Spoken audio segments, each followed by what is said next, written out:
In Chapter 11, we are going to be focusing on randomness, what it means to select something randomly, and a few different techniques to choose random numbers to help with properly selecting groups. So let's look at some basic information.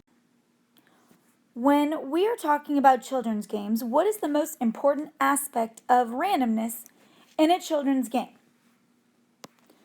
Well, the reason we have randomness in a children's game is because we want the game to be fair. Think about some of the games you played as a child.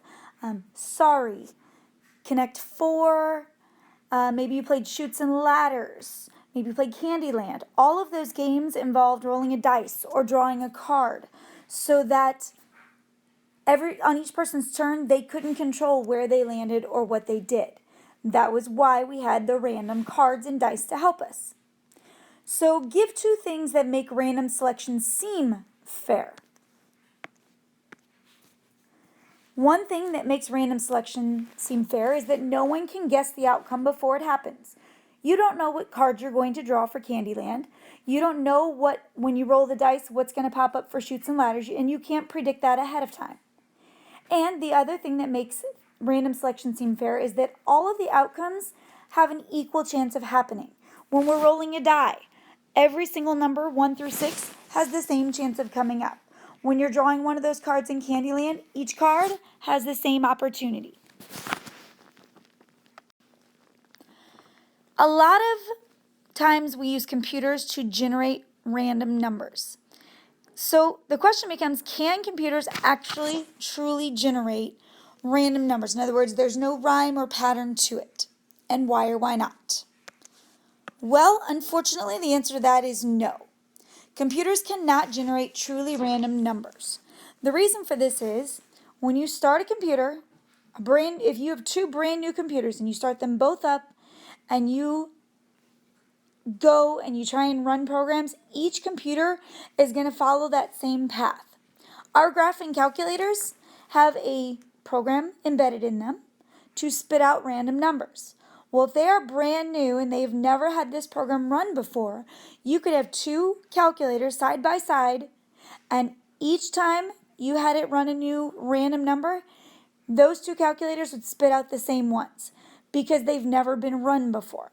Now, luckily, with the classroom set that we are eventually going to use, my classroom set, because they've been used so many times, they are now kind of all shuffled on a different path. And so there will be ways of fixing that for us. But unfortunately, computers really don't truly generate random numbers. So our method today for choosing random numbers is using that pink paper that you picked up in class called a random number table. The way we use this, the first thing you have to decide is what size numbers do we need? Do we need 1-digit numbers, 2-digit numbers, 3-digit numbers? Then you pick any row of that table and you simply look for the very first number that satisfies what we needed. And then that's your first number. Then you continue along that row and you find the next number or numbers that satisfy the requirements that we established. And then you use those random numbers to select the data values you needed. And again, be sure to explain your process. So let's take a look at an example that involves using the random number table. Listed below are the names of the full-time clerks on the retail staff. It says use row 6 of the random number table to select 4 of them to be in your sample. Clearly explain your method. Well, first of all, how many people do we have here? It looks like we have 4 columns, and each column has 5 people, so we have 20 people. So we need to select 4 of them. Now, first thing we're going to do is we need to assign each one of them a number. Now, because we have 20 people, we are going to be looking for 2-digit numbers. And so each person we need to assign a 2-digit number to. So normally we would think the number 1 and then the number 2, and that's fine, but we need to make them 2-digit numbers. So Larry's going to be, Larry's going to be 01, and I'm just going to go across just because I want to. Marissa's going to be 02, 03, 04, 05, and so on and so forth. Obviously, when you get to 10, that's your 2-digit number, and we continue.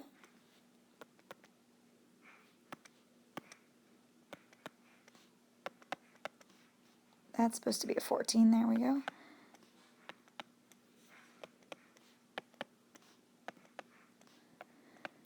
So what we're going to do is we're going to be looking along row number 6 for all numbers between 0, 1, and 20. So if you go to row 6, the very first 2 digits you see are the digits, and I'll even list some of them out here, 20064. Then there's a little space, and then there's 04266. Then there's some more space, and there's 74017. And we'll do one more. Then there's 79319. The only reason the spaces are in there is so that it makes it easier to follow where you are in the row. They aren't separated, they're really just consecutive digits. So I'm looking for 2-digit numbers. So what I'm going to do is I'm going to slice these as I go. There's my first 2-digit number. There's my second one. 40 is my next one. Then there, then there, then there, then there, then there, then there. So the first ones that we see that are in our digits we use. 20 is one of ours. 6 is one of ours. 40 is not. 42 is not. 66 is not. 74 is not.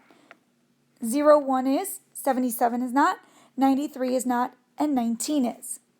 So there are our numbers that we are going to use from row 6. And so 20 means that we are selecting Aaron. 6 means that we are selecting Joshua. 1 means we are selecting Larry. And 19 means we are selecting Matthew. And so to clearly explain your method, we obviously numbered our people using 2-digit numbers. And then we showed the rest of our work by writing out the table. And there's your numbers. So that is how we used a random number table to select people. We had figured out how many people we had. We assigned them all a number that satisfies. And again, if you have 20 people, that automatically means that everybody gets assigned a 2-digit number. We went to the row it said. We found all of our numbers. We skipped the ones that didn't apply. And we wrote out our names that go with those people. So let's talk about how this works with what we're going to be doing in this chapter. Let's look at some more vocab. A simulation is what we are going to be running this entire chapter. A simulation is a repeated process used to determine the outcome of an event. What is a trial? A trial is the sequence of events that we want to investigate. What is a component? It's the building block of a simulation that is repeated over and over. And what is the response variable? It's a record of what happened for each trial. So what do all these mean? When we talk about trials and experiments, experiments are something that you want to run over and over and over again so that you get good results that can be repeated. Okay? Each time we run an experiment, that's called a trial. Okay, that's the sequence of events that we are investigating. It's the actual experiment. So this is kind of like one run of your experiment.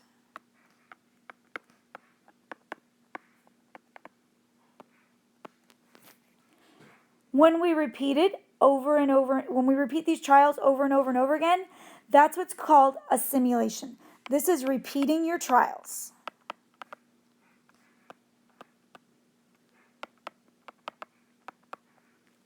So every time when we start repeating trials over and over and over again, we are creating a simulation because we are repeating the concept or the process again and again. Now, a component is one small piece of each trial. These are the actual building blocks. These are the things that are running the simulation. It's what we are doing again and again. Are we rolling a dice again and again? Are we shooting a basket in a basketball game again and again? And then the response variable is simply the record of what happened. So every time we do that component, we record what happened from it. And then we do it again and we record. And we do it again and we record. And so those are the important pieces of a simulation. Now, let's look at the actual requirements. These are the steps for a simulation. The first thing you have to establish is your scheme.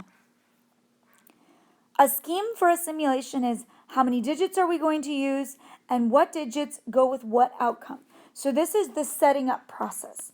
You're deciding, like what we did, we decided how many people we had, we assigned each one of them a number, and so we decided we knew exactly what digits we needed to represent our outcomes. The stopping rule. There's going to be two different kinds of stopping rules that you're going to mention every time you do a simulation. First, when do we stop each trial? How do we know? Is it a set number of things? Is it when a certain something happens? And then when do we stop the simulation? Sometimes it'll tell you a certain number of trials to run. If it doesn't tell you a set number of trials to run, we will always run 10 trials. That's only if it doesn't tell us. The count. This is the most important part. These are our results. This is where we're keeping track for each trial, what was each individual result, and then for the simulation, what were the overall results of all of your trials. And then the last thing that we need to talk about, and this goes along with your scheme, is with or without replacement. Are we allowed to reuse the numbers selected in the scheme? That completely depends upon the situation. For example, the one that we just did when we were selecting people, we can't reuse people. So that would be one where we could not replace the numbers.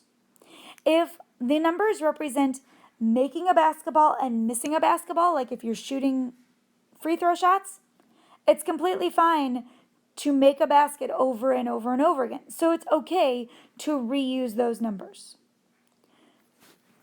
So we're going to look at now 4 examples that involve going through each of the processes here, the scheme, the stopping rule, the count, and with or without replacement. John is the senior star of the basketball team. He is a 60% free throw shooter. He shoots 10 free throws to see if his percentage is accurate. Simulate 5 trials of 10 free throw shots. What was his shooting percentage for each trial? What is his overall shooting percentage?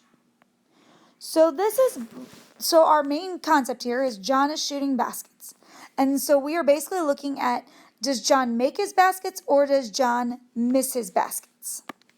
Right? So those are the things that we're going to start establishing first. The 2 things we're talking about are making and missing a basket. Well, the first thing I want to establish is what are those percentages? Well, the making percentage is 60 out of 100, because percentages are out of 100, which means he misses 40 out of 100. Now, for us, we want to reduce our fractions. We don't want to use 60 out of 100 and 40 out of 100. 60 out of 100 reduces to 3 out of 5, and 40 out of 100 reduces to 2 out of 5. The reason we are reducing these is we want to figure out how many digits do we need to use. And so we really only need 5 digits to represent making and missing his basketball shots. Okay, so we only need 5 digits total. So what we're going to do is we're going to figure out and assign what numbers are going to represent making a basket and what numbers are going to represent missing a basket. And so that's the scheme. Let me try and write that better.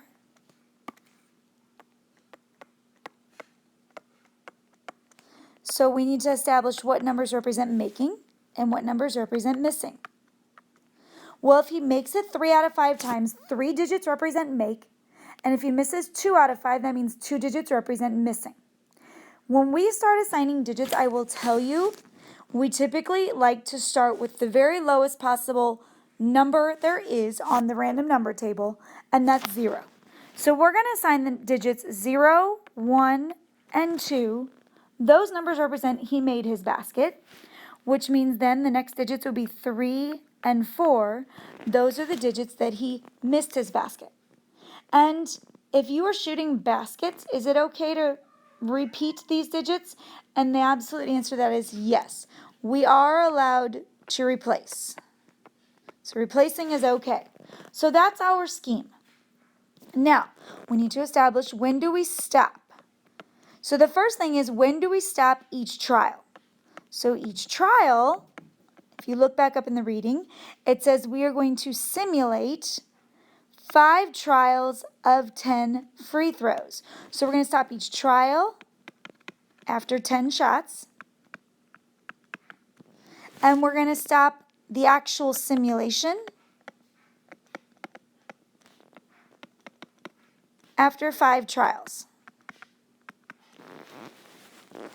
And so the next thing is your count. This is simply a record of each trial. So I'm going to label them trial 1, 2, 3, 4, and 5. So what I'm going to do is I'm going to pick a random number, a row from the random number table.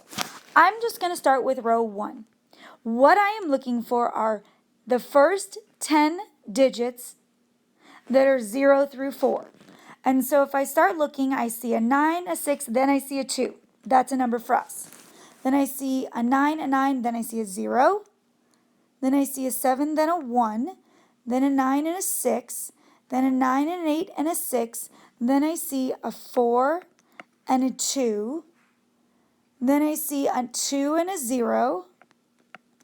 Then I see a 6. I see a 3. I see a 9. Notice I'm skipping all of the ones that don't apply. I see a 2, a 3, and a 1, back to back to back. And how many do we have so far? 1, 2, 3, 4, 5, 6, 7, 8, 9. Whoops, I did not need that 1. So we're going to delete that 1. So there's my first 10 numbers that fell into our category.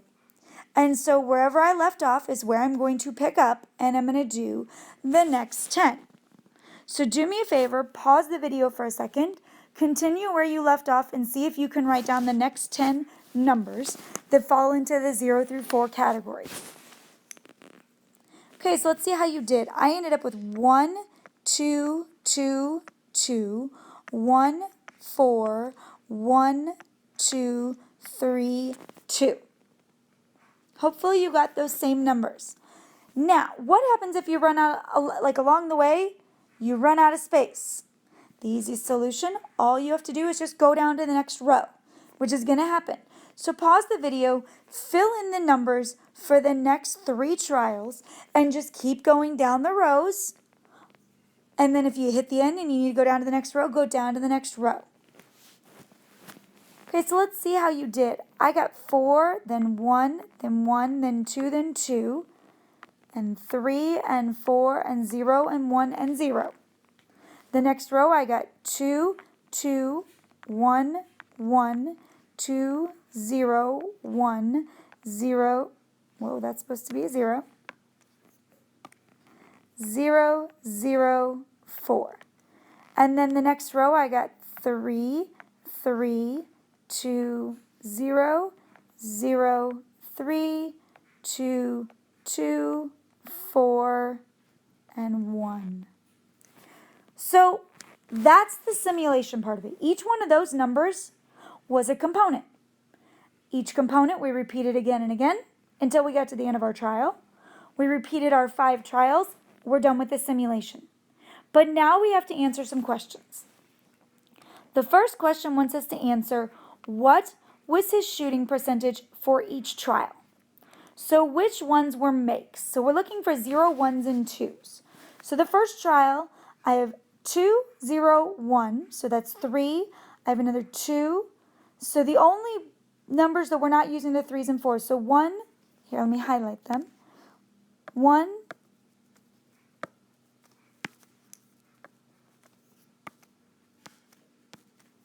So we have the 2. Why am I not highlighting?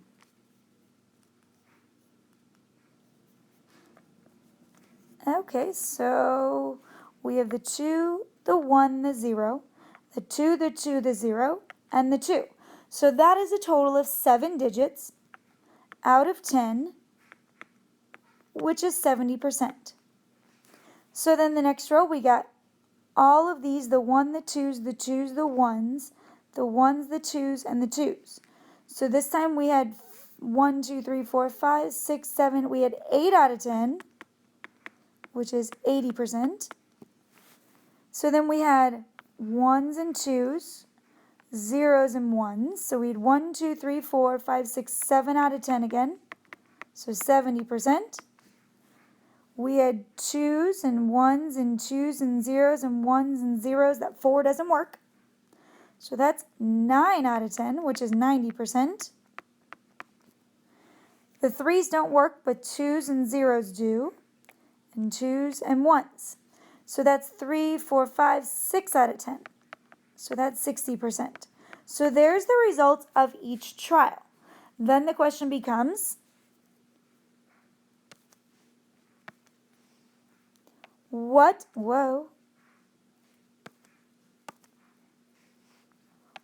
was his overall shooting percentage? So now we want to know for all of the trials. And so that's when we can just find our total percentage.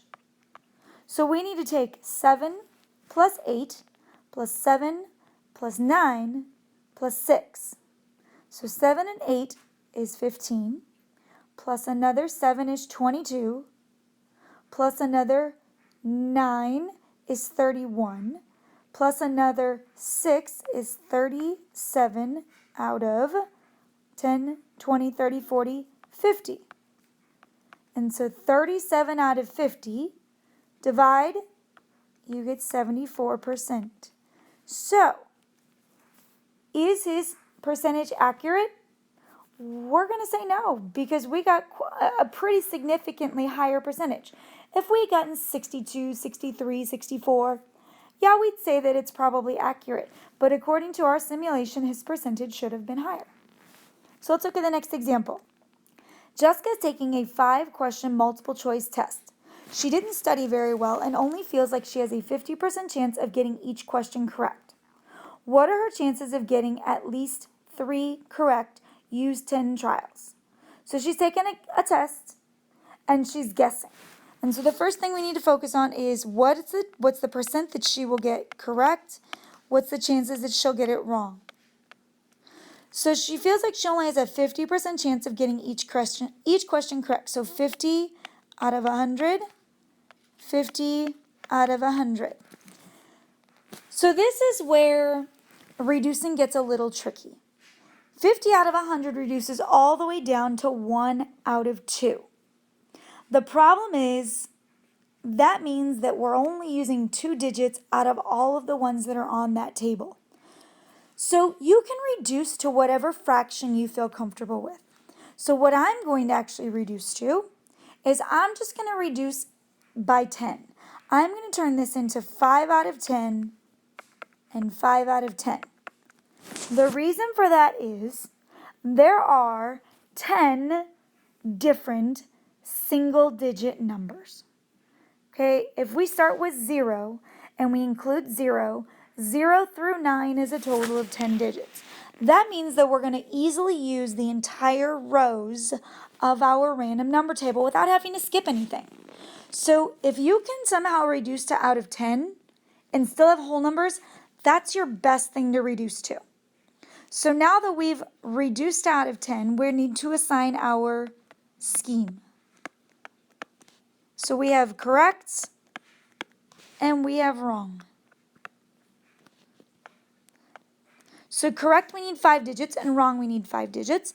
So we're just going to do 0, 1, 2, 3, and 4 for correct because that's 5 digits. Then that means 5, 6, 7, 8, and 9 are wrong. Is it okay to repeat digits? Yes, it is okay to replace them because it is okay to get questions wrong or right over and over again. When do we stop? Well, the first question is, when do we stop each trial? Well, each trial is like taking a test. And there's 5 questions on this multiple choice test. So that means we're going to stop each trial after 5 questions. And when are we going to stop the simulation? If you notice at the very end, it says use 10 trials. So we're going to stop the simulation after 10 trials. And so now we have to do our counts. Whoops, not count. Count. So trial 1, 2, 3, 4, 5, 6, 7, 8, 9, and 10. So we need to pick a row of our table to start with. Well, that first experiment made us use rows 1 through 3, so I'm just going to start fresh with row 4 on this one. So if we look at row 4, the nice thing is we can use every digit there. And so I just need them 5 at a time. So my first 5 digits are 4, 6, 3, 7, 6. It's my first little group of 5. Then you go to the next group of 5. 5, 8, 5, 9, 6.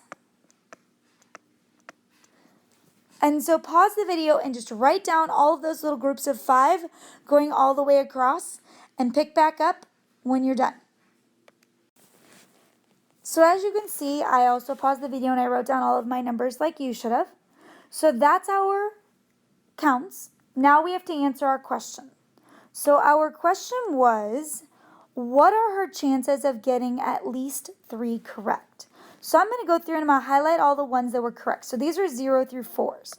So there's 2. I don't see any in the next one. I have 3 right there. There's a 3. I don't see any in the next ones. Again, we're looking for 0 through 4s. There's those. There's another 1s. There's a 4 and a 3. A 3, a 3 and a 3. A 2, a 4, a 1, and a 2. So we had 10 trials total. I'm going to put a little star next to the trials that had 3 correct. So the first one did not, the second one did not, this one did. 4th and 5th did not. The 6th one did. The 7th one did. 8 did not. 9 did. And 10 did. So, what are her chances of getting at least 3 correct? Look at how many stars we have. We have 5 stars out of 10 trials, which is only 50%. So she only has a 50% chance of getting at least 3 correct if she's basically guessing. Let's look at the next experiment. Late in a basketball game, the team that is behind often fouls someone in an attempt to get the ball back. Usually, the opposing player will get to shoot foul shots 1 and 1, meaning he gets a shot, then a second shot only if he makes the first one. Suppose the opposing player has made 72% of his foul shots this season. Estimate the average number of points he will score in a 1-and-1 situation. Use 15 trials. So again, our first focus is, what is the chances that he will make it? What are the chances he will miss it? So he makes it 72 out of 100. He misses it then, if you subtract, that'll be 28 out of 100. So here's the problem. 72 out of 100 doesn't reduce to 10. The best it can reduce to, we can divide both of them by 4, and we get 18 out of 25. It's very, very tough to try and look for numbers between 0 and 20, between 1 and 25. So if you cannot reduce down to 10, leave it out of 100. The reason is, then again, you can use the entire row. So I'm going to leave these out of 100. So let's talk about how that works with my scheme. My scheme, I need a making and a missing.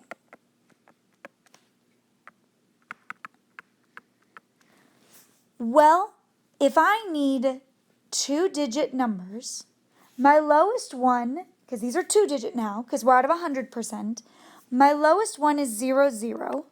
My highest one is 99. So my first 72 digits, my first 72 two-digit numbers would be 0, 0 through 71. Because if I count 0, 0, that's 1, and then 1 becomes 2, and so on and so forth. So the scheme would be making is 0, 0 to 71, and missing would be 72 to 99. This allows us to use, again, every single digit in the random digit table. Out of 10 and out of 100 are your best percentages. Are we allowed to repeat here? Yes, we are. Replacing is okay because it's okay to make baskets again and again. So, stopping rule. When are we going to stop each trial? Well, this is a 1 and 1. In other words, if he misses a shot, he stops. So we stop each trial when he misses. Misses. There we go. And when do we stop the simulation? It said after 15 trials. So now we have our count. So I have trial 1, 2, 3, 4, 5, 6, 7, 8, 9, 10, 11, 12, 13, 14, 15.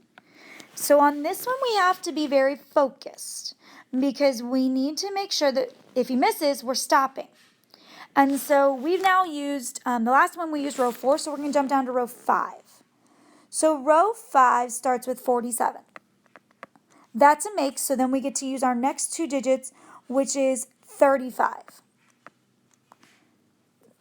And with a 1 and 1, he only gets 2 shots total, so you're done each time you finish 2 shots. So actually, he stops the trial when he misses or after 2 shots. Let's go back and add that because that's important. So the next two-digit number is 24, which is a make. So he gets a second shot. So after 24 is 28. Trial 3, 53 is the next number. That's a make, so he gets another shot, which is a 42. Trial 4, the next two-digit number is 90. 90 is a miss, we stop. The next two-digit number is 39. That's a make, so our next two-digit number is 75. So if you see the pattern that I'm going through, go ahead and pause the video. Start it back up after you've completed your 15 trials, and I will go slow through this. Okay, so the next one was a 4, which is a make, so then a 56. The second one was a 65, which is a make, so then a 57. The next one was a 3, which was a make, then a 55. The next one was an 88, which was a miss, so we stop. Next one was a 60, so that's a make, so then a 66. The next trial was a 14, which was a make, so then we get a 6. The next two-digit number is a 38. That's a make, so then we have a 75. The next one was a 77. That's a miss, so we stop. The next one was a 06. That's a make, so then a 57. And the last one, 20. That was a make, so then we have a 06. So we need to focus on, because we need to estimate the average number of points he will score. So I'm going to highlight the ones that were makes. So those are everything 71 and below. So make and a make, make and a make, make and a make, make, that's a miss, make, make, make, make, make, make, that's a miss. Those are both makes. Those are both makes. The first one's a make, second one's a miss. We have a miss, we have 2 makes. We have a make and a make. Now the difference is we're not counting the total number of points. We need to figure out how many points each trial had. So this one had 2 points, 2, 2, 0, 1, 2, 2, 2, 0, 2, 2, 1, 0, 2, 2. because it wants to know the average number of points. So we need to find the average. So we need to add up all the points and just divide by 15 trials. So 2, 4, 6, 7, 8, 9, 10, 11, 12, 13, 14, 15, 16, 17, 18, 19, 20, 21. I got 22 points divided by a total of 15 trials. That leaves me with about 1.5 points. So our answer is, on average, he's going to score about 1.5 points each time he shoots a 1-in-1. All right, let's look at the last trial. Many couples want to have both a boy and a girl. If they decide to continue to have children until they have one child of each sex, what would the average family size be? Assume that boys and girls are equally likely. So, and it says use 10 trials. So we got boys and we got girls. So the chances of having each is obviously 50-50. So 50 out of 100, 50 out of 100. Can we reduce those out of 10? Yes, we can. 5 out of 10 and 5 out of 10. Again, we like 10s and 100s because those are easy to count. So our scheme, we got boys and we got girls. So if we're using 10, that means we're using the digits 0 through 9. So we're going to split them evenly. Boys would be 0, 1, 2, 3, and 4. And girls would be 5, 6, 7, 8, and 9. And replacing is definitely okay here because you can have boys or girls again and again. Let's look at our stopping rules. So when do we stop each trial? Well, a trial is like one family. So they want to continue having children until they have one of each sex. So we're going to stop each trial after one of each sex. And we're going to stop the simulation after 10 trials because that's what it says in the wording. So now let's look at our count. So we have trial 1, 2, 3, 4, 5, 6, 7, 8, 9, 10. Okay, so the last simulation used rows 5 and 6, so we're going to start with row 7. So we need to look for having one of each gender. So in row 7, the first number is a 7, which is a girl, and then the next number is a 3, which is a boy, so we stop. After that, we have a 1, which is a boy, then we have an 8, which is a girl, so we stop. Then the next family has a 4, which is a boy, and then a 9, which is a girl, so we stop. The next family has a 5, which is a girl, a 9 that's a girl, then a 0, which is a boy, so we stop. Then you have a 7 that's a girl, and a 0 that's a boy, so we stop. Trial 6, or pause the video and try the next 5 just to make sure you did fine on your own. Okay, so you had a 5, which is a girl, and a 1 that's a boy. You're done. You had a 7 that's a girl, a 9 that's a girl, a 5 that's a girl, then a 1 that's a boy. We had a 0 that's a boy, a 0 that's a boy, a 2 that's a boy, but then an 8 that's a girl. Then we had a 3 that's a boy, and a 3 that's a boy, and a 7 that's a girl. And the last trial, we had a 4 that's a boy, and a 5 that's a girl. So we need to figure out how many kids were in each family.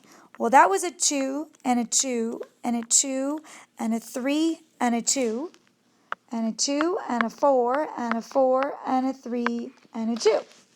So we want to know, what would the average family size be? So we're finding the average.